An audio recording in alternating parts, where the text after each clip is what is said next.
വിശുദ്ധ ലൂക്കാ എഴുതിയ സുവിശേഷം അധ്യായം 8 വാക്യങ്ങൾ 26 മുതൽ 39 വരെ പിശാചുബാധിതനെ സുഖപ്പെടുത്തുന്നു.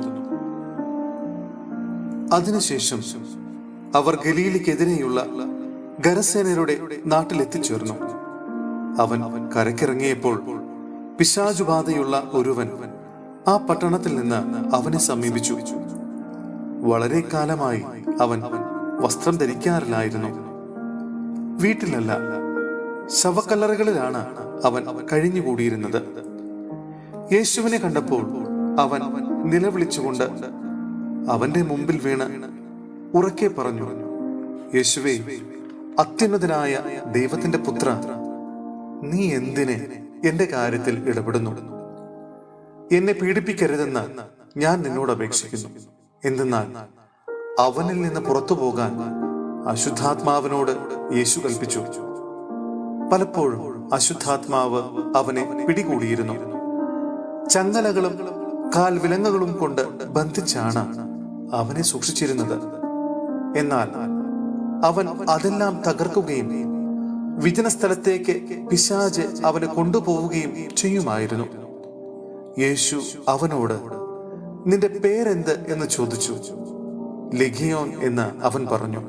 എന്തെന്നാൽ അനേകം പിശാചുകൾ അവനിൽ പ്രവേശിച്ചിരുന്നു.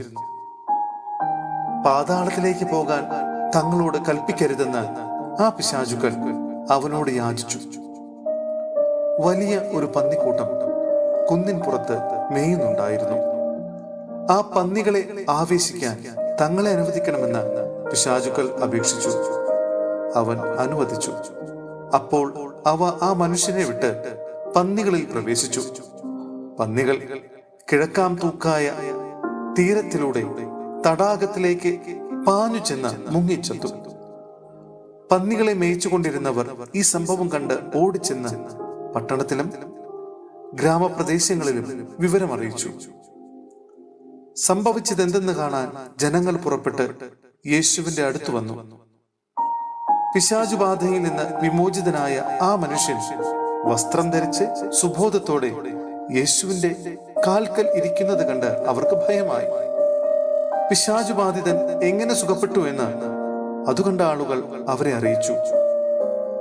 തങ്ങളെ വിട്ടു പോകണമെന്ന് ഗരസേനരുടെ സമീപ പ്രദേശങ്ങളിലെ ജനങ്ങൾ എല്ലാവരും അവനോട് അപേക്ഷിച്ചു.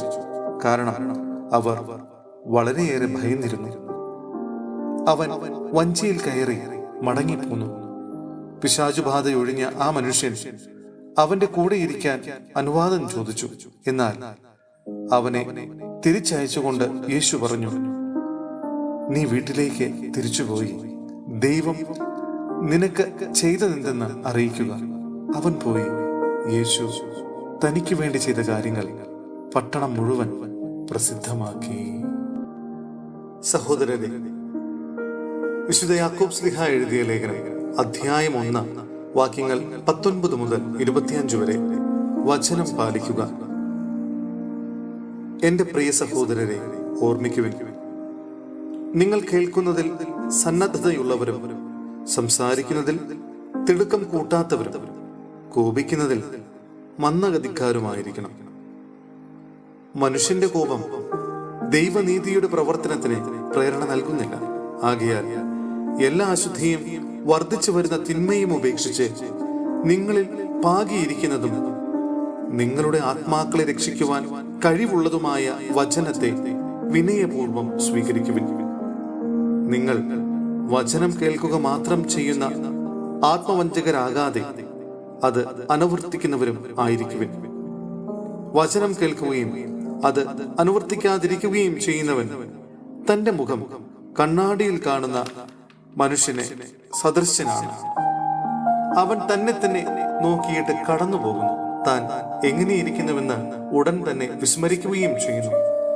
കേട്ടത് മറക്കുന്നവനല്ല, പ്രവർത്തിക്കുന്നവനാണ് പൂർണ്ണമായ നിയമത്തെ, അതായത് സ്വാതന്ത്ര്യത്തിന്റെ നിയമത്തെ സൂക്ഷ്മമായി ഗ്രഹിക്കുകയും അതിൽ ഉറച്ചു നിൽക്കുകയും ചെയ്യുക.